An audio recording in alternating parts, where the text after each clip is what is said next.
కళ్ళు కైపెక్కించే పోకళ్ళు కాటేస్తే కాదంటానా ఇప్పుడైనా వయసేమైనా సొగసేమైనా మరపించే మనసేమైనా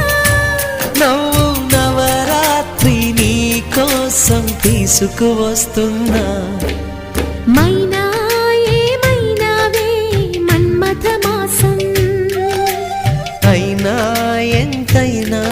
ఇది మెత్తని మోసం